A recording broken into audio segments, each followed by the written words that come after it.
സബരിയ സാംസ്കാരിക സമിതി സംസ്ഥാന പ്രതിനിധി സഭ നടന്നു. മാധ്യമപ്രവർത്തകൻ ഇ.വി. ജയകൃഷ്ണൻ ഉദ്ഘാടനം ചെയ്തു. കാഞ്ഞങ്ങാട് കോട്ടച്ചേരി ബസ് സ്റ്റാൻഡിൽ റെയിൽവേ സ്റ്റേഷൻ റോഡുമായി ബന്ധിപ്പിച്ച് കോഴിക്കോട് പുതിയ ബസ് സ്റ്റാൻഡ് മേൽനടപ്പാത മാതൃകയിൽ മേൽനടപ്പാത പണിയണമെന്ന സബരിയ സാംസ്കാരിക സമിതി സംസ്ഥാന പ്രതിനിധി സഭ ആവശ്യപ്പെട്ടു. മേൽനടപ്പാത പണിയാനുള്ള നടപടി സ്വീകരിക്കാൻ നഗരസഭ മുൻകൈ എടുക്കണമെന്നും യോഗം ആവശ്യപ്പെട്ടു. മാധ്യമപ്രവർത്തകൻ ഇ.വി. ജയകൃഷ്ണൻ ഉദ്ഘാടനം ചെയ്തു. ഈ പൈസക്ക് ഒരു വിലയില്ലാത്ത എത്രയോ സന്ദർഭങ്ങൾ, പൈസക്ക് ഒരു വിലയില്ല, പൈസക്ക് ഒരു വിലയില്ല, നമ്മളെ പോലുള്ള പത്രപ്രവർത്തനത്തിന് ഒരു വിലയില്ല, ഒരു കാര്യത്തിനും ഒരു വിലയില്ലാത്ത നന്മക്ക് മാത്രം വലിയ വില ഉള്ള നമുക്ക് തെളിഞ്ഞ് നമ്മുടെ മുമ്പിലേക്ക് വരുന്ന നിരവധിയായ സംഭവങ്ങളുണ്ട്. ആ സംഭവത്തിനാണ് കർമ്മഫലം. അപ്പോൾ ഇദ്ദേഹത്തിന് ഇടുന്ന മാർക്കിൽ 100 രൂപ കുറച്ചാലും ഇദ്ദേഹത്തിന് കോടിക്കണക്കിന് രൂപേൻ്റെ മാർക്കാണ് ഉണ്ടാവും ബാക്കി.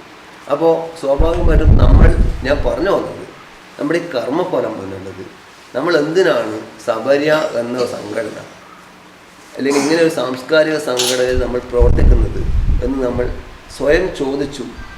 മനസ്സർപ്പണം എന്നുള്ള സംഭവം, മനസ്സർപ്പണം സ്വയം ചോദിച്ചും മനസ്സർപ്പിച്ചും വേണം നമ്മൾ മുന്നോട്ട് പോകാൻ. ഞാൻ ഗ്രൂപ്പിലൊക്കെ നിങ്ങളെ എല്ലാ പ്രവർത്തനങ്ങളും ഞാൻ നിരീക്ഷിക്കുന്നുണ്ട്. മാഷ് വൈസ് പ്രസിഡന്റ് ആകുമ്പോൾ പറയും നമ്മൾ വൈസ് പ്രസിഡന്റ് ആവും. മാഷ് എന്താ പറഞ്ഞാൽ നമ്മൾ ചെയ്യും, അത് ഒരു പ്രശ്നം. മാഷ് നേരത്തെ പറഞ്ഞത് നട്ടല്ലാണ്. മാഷക്ക് നന്മയേ ഉള്ളൂ. സുമാരം പെരിയച്ചൂർ എന്ന് പറഞ്ഞ നന്മയുടെ പ്രതികരണമാണ് ഞാൻ കണ്ടത്.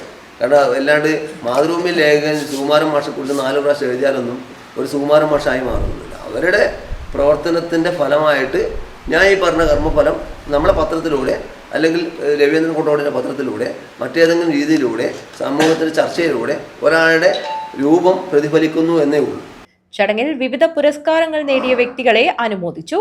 രാഷ്ട്രകവി മഞ്ചേശ്വരം ഗോവിന്ദപ്പൈ കവിത പുരസ്കാരം നേടിയ പ്രേമചന്ദ്രൻ ചോമ്പാല, ഇ.വി. ജയകൃഷ്ണൻ, ഗുരുശ്രേഷ്ഠ പുരസ്കാരം നേടിയ ലേഖ കാദംബരി, നൃത്ത പ്രതിഭ ദിൽന ദിലീപ് എന്നിവർ അനുമോദനം ഏറ്റുവാങ്ങി. എഴുത്തുകാരൻ സുകുമാരൻ പെരിയച്ചൂർ, ആനന്ദകൃഷ്ണൻ എടച്ചേരി, പ്രാപ്പോയിൽ നാരായണൻ, കുഞ്ഞപ്പൻ തൃക്കരിപ്പൂർ, ശ്രീജിത്ത് ചീമേനി, അനിൽകുമാർ പട്ടേന, അജിത് പാട്യം, വരദൻ പുല്ലൂർ, ദിലീപ് നായർ കുണ്ടാർ എന്നിവർ സംസാരിച്ചു. News bureau, Kanhangad.